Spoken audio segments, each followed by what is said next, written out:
இருக்கிறவங்க தட்டி சொல்லுங்க, அவன் சொல்றது இல்ல.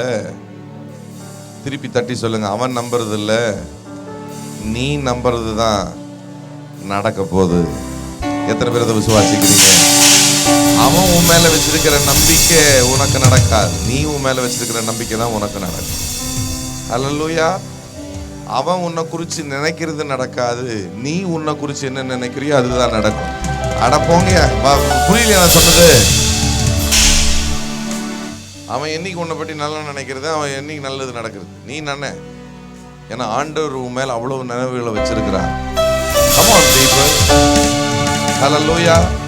இஸ்ரவேல் ஜனங்களை ஒடுக்க தான் அவங்க பெருகிக்கிட்டே போனாங்களாம். ஆமென். உன்னை பற்றி யாராவது ரொம்ப பேசுறாங்கன்னா ரொம்ப வருத்தப்படாதீங்க.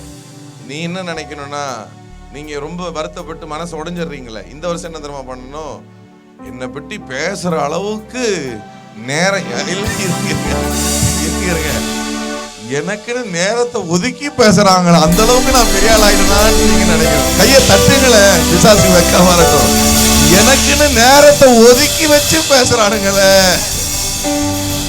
ஆமென். ஹல்லேலூயா. ஹல்லேலூயா.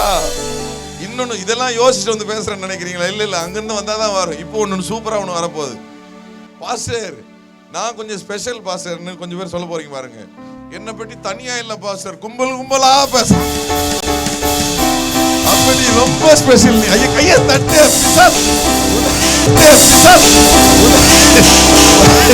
உன்னை பற்றி ஒருத்தர் 2 பேர் பேசுறானா நீ ஓகே தான். உன்னை பற்றி கும்பலா பேசுறானுங்கன்னா நீ சூப்பரோ சூப்பர். கை தட்டி வாங்கிக்கோ. ஹல்லேலூயா. ஆமென். எத்தனை பேருக்கு அதுவும் பிடிச்சது? ரொம்ப நல்லா இருந்துச்சுல அது. ஆமென். அதனாலதான் உனக்கு பின்னாடி அவன் பேசும்போதும் உனக்கு விரோதமா ஏதாவது செய்யும் போதும் அவன் தனியா வர மாட்டான். அவன் எப்படி வருவான்? கும்பலா வர்றது ஏன் தெரியுமா சொல்லிட்டா நிறைய பேருக்கு தெரியாது ரகசியம். இப்பதான் எனக்கே தெரிஞ்சது. ஏன் கும்பலா வரானா, தனியா வந்தா மூக்கடி நல்லா வாங்கிட்டு போவான் தெரிஞ்சுதான் அவன் கும்பலா வரான். ஆமாயா. ஏன்? ஆனா நீ நினைக்கிறது நீ வீக்குன்னு. இல்ல அவனுக்கு தெரியும் நீ ஸ்ட்ராங்குன்னு. அடையிலையா நீங்க? பைபிள் அழகா போட்டிருக்கும். யோசுவா 6 பாத்தீங்கன்னா, இஸ்ரவேல் ஜனங்கள் நிமித்தமா இஸ்ரவேல் ஜனங்களால எரிகோ மூடப்பட்டிருந்ததாம். கவனிக்கிறீங்களா? எரிகோ பெரிய பட்டணம். அது எரிகோ பட்டணத்துல இல்லாத செழிப்பு கிடையாது. எரிகோ பட்டணம் வந்து அந்த எப்படி சொல்றது, அந்த ஃபோர்ட்ரஸ்னா அந்த கோட்டையில அந்த அந்த பட்டணத்தை சுத்தி கோட்டை கட்டி இருக்கும். கவனிக்கிறீங்களா?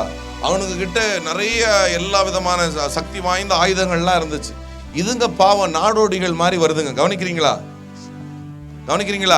இவங்க நாடோடிகள் மாதிரி வராங்க. இவங்களுக்கு பெரிய ஒரு இதெல்லாம் கிடையாது. கவனிக்கிறீங்களா? இவங்களுக்கு ஒரு தேசமோ இல்லை ஒரு இராணுவமோ அந்த மாதிரிலாம் கிடையாது. நாடோடிகள் மாதிரி தான் வனாந்தரத்தில் நடந்து வந்துகிட்டு இருக்கிறாங்க. ஆனால் இந்த நாடோடிகள், வனாந்தரத்தில் வருகிற நாடோடிகளான இஸ்ரவேல் ஜனங்களை பார்த்து இந்த பெரிய பட்டணம் மூடி இருந்துச்சாம் பயத்தால். சில நேரம் பார்த்தீங்கன்னா மற்ற மீட்டிங் எல்லாம் நடத்த பயப்பட மாட்டாங்க. கிறிஸ்துவ மீட்டிங்னு சொல்லிருங்களே, கையை தட்டி இருக்கணுமா கொஞ்சம் பேரு. கிறிஸ்துவ மீட்டிங் எங்க ஊர்ல அரசியல் மீட்டிங்க்கு ஒன்றும் சொல்ல மாட்டாங்க, மற்ற கோயில் திருவிழாக்கு சொல்ல மாட்டாங்க. ஆனா கிறிஸ்துவ கூட்டம் போடுறோன்னு ஒன்னு கொஞ்சம் பேருக்கு நம்ம என்ன போய் அவங்கள அடிக்க போறோமா, இல்லை வெட்ட போறோமா, என்ன பண்ண போறோம்? இல்லை மதம் மாற்ற ஒன்றும் செய்ய போறதில்லை. நம்ம இயேசுவை பற்றி பேச போறோம், இயேசுடைய அன்பை காட்ட போறோம், ஆண்டவர் செய்த அற்புதங்களை சாட்சி சொல்ல போறோம், ஆண்டவருடைய சுகத்தை வாங்கி கொடுக்க போறோம். அவ்வளவுதான். அதுக்கே அது அப்படின்னா என்ன அர்த்தம்? நம்மளுக்கு தாயா தெரியல நம்மளுடைய மதிப்பு. ஐயோ போங்கயா. இஸ்ரவேல் ஜனங்கள் வராங்கன்னு தெரிஞ்சோன்னே எரிகோவையே பூட்டிட்டாங்களாம். நீ நினைக்கிற உன்னை பிடிக்காததுனால அவன் பூட்டிட்டான். உன்னை பிடிக்காததுனால இல்ல, நீ அவ்வளவு. ஹல்லேலூயா. ஆமென். ஹல்லேலூயா. பக்கத்துல இருக்கவங்க தட்டி சொல்லுங்க, இப்ப தெரியுதா நான் யாருன்னு சொல்லுங்க பாப்போம். சொல்லுங்க, தைரியமா சொல்லுங்க. ஒரு 4 பேர் கோவம் இருந்தாலும் சொல்லுங்க, இப்ப தெரியுதா நான் யாருன்னு சொல்லுங்க பாப்போம்.